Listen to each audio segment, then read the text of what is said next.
Hello, my name is Justin Larscheid, and this is my week 3 discussion. So here we go.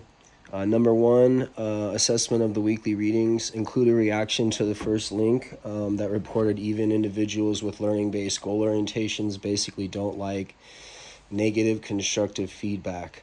That short web article was interesting.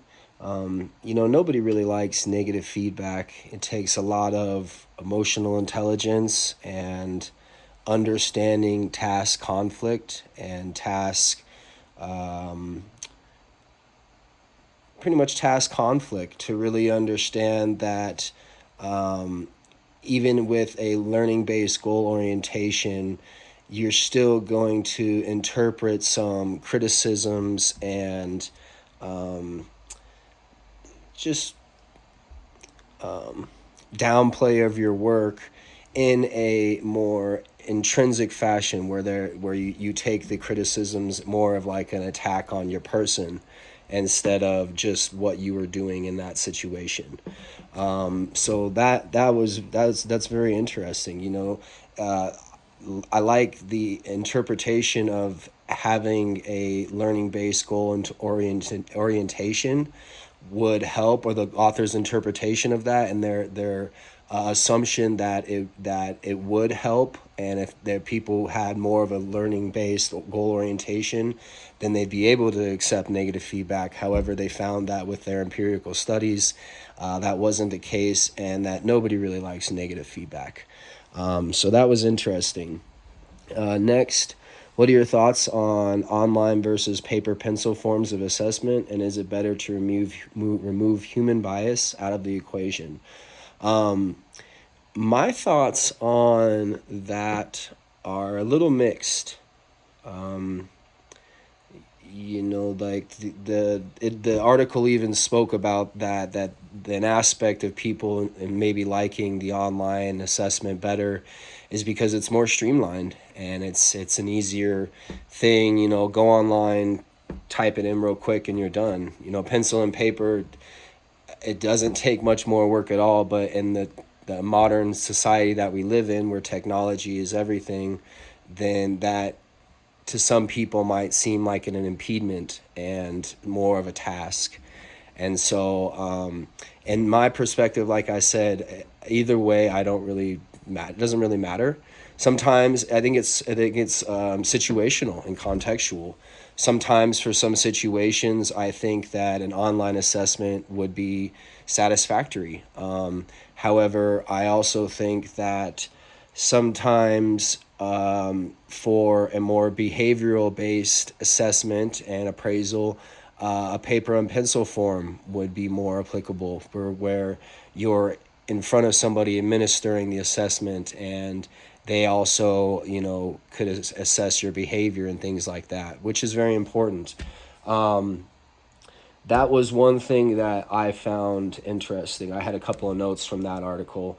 Somewhat of a contradiction because employees rated the online version higher in accountability and participation. However, employees report lower levels of quality of the online appraisal approach. In my mind, that kind of presented a paradox because that kind of reinforces that aspect of the online is just in people's minds easier and better. It's technology. It's streamlined.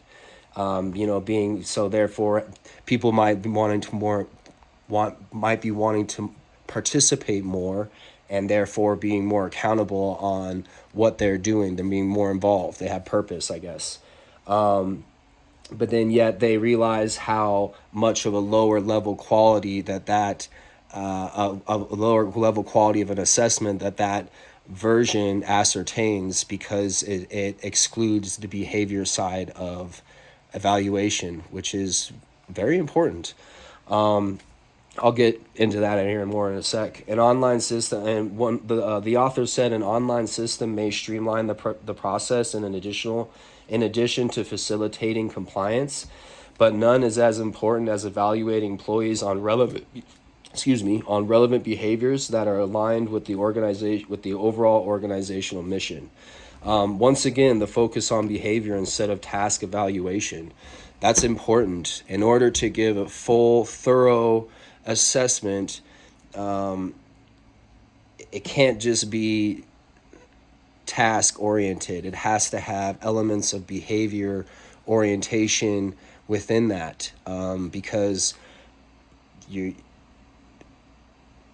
an employee in their role is dynamic, and they're going to be doing many different things that might help the business and make it accomplish its mission, but not per se task oriented. So that's a good element to take into consideration, that I found fascinating. Next is, how is performance appraised at your current or recent job? I own my own company. It's a handyman and remodeling business. Performance is appraised by job completion a lot of the times. Obviously, if the job is completed properly and it's completed within budget, and the client is happy and they're wanting more work to be done, and things like that, obviously that denotes a very positive performance appraisal, because they're right then and there. It's task oriented and it's behavior oriented. It's not just doing the job right, but it's also, is the client happy? So that's very insightful. Honestly, I truly have never performed a legitimate performance appraisal on any of my employees or even myself. Obviously, my clients do somewhat of a performance appraisal every single time on every single job, and if they don't approve, then they're not going to pay. So that's like a direct, straight up form of appraisal that I am and that I encounter on a job to job basis. However, for the employees that I've had and that I have, I've never done a legitimate job evaluation assessment, and maybe I should. That might be something that's good. I've always kind of been the type of employer and boss that I'm very in tune with my employees. I feel and what they need and what their needs are to perform their jobs at their best abilities. And so I guess, for lack of better words, I'm very hands-on. So that appraisal and that evaluation of their work on like a broader basis, I don't think is very necessary in my context and in my business model. So yeah, I think that pretty much wraps it up. I hope you enjoy. Thank you.